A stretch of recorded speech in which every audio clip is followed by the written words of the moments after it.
আসসালামু আলাইকুম। আজ আমি তেলাপিয়া মাছ দিয়ে পুঁই শাক রান্না করব। প্রথমত মাছগুলো নিয়ে নিলাম, তারপরে কাটতেছি। কাটা প্রায় শেষ। তারপরে ধুতে হবে, সুন্দরভাবে ধুয়ে নিতে হবে। তারপরে শাকগুলো নিয়ে নিলাম। এই যে শাক, টমেটো, আলু, কাঁচামরিচ, ধনেপাতা। তারপর শাকগুলা কাটা হইতেছে। শাক কাটা প্রায় শেষ। তারপরে মাছ ভাজা। মাছ কড়াইয়ের মধ্যে ভালোভাবে মাছ দেওয়া হলো। মাছগুলা সুন্দরভাবে ভেজে নেবেন।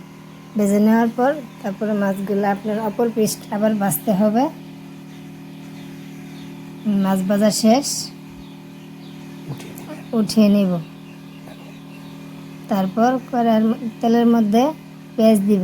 পেঁয়াজ হালকা বাদামি রঙের হয়ে গেছে। তারপরে একটু পানি দিলাম। তারপরে 1 চামচ হলুদ, 1 চামচ মরিচের গুঁড়া, 1/2 চামচ জিরার গুঁড়া, 1 চামচ রসুন। তারপরে সুন্দরভাবে কষিয়ে নিব যতক্ষণ মশলাটা থেকে তেল না ছেড়ে দিচ্ছে। মশলা কষানো শেষ। তারপর আমি শাকগুলা দিয়ে দিলাম। শাকগুলা দিয়ে ভালোভাবে নেড়েচেড়ে ঢাকনা দিয়ে দেব। শাক প্রায় কষানো হয়ে গেছে। এখন ঝোল দিয়ে দেব। ঝোল দেওয়ার পরে আবার ঢেকে দেব। ঢেকে দেওয়ার পরে কিছুক্ষণ পরে মাছ দিয়ে দেব। মাছ দেওয়ার পর 5-6 মিনিট একটু জাল করে নিব। তারপর ধনেপাতা দিয়ে পরিবেশন করে নেব। এই তো আজকে রান্না হয়ে গেল।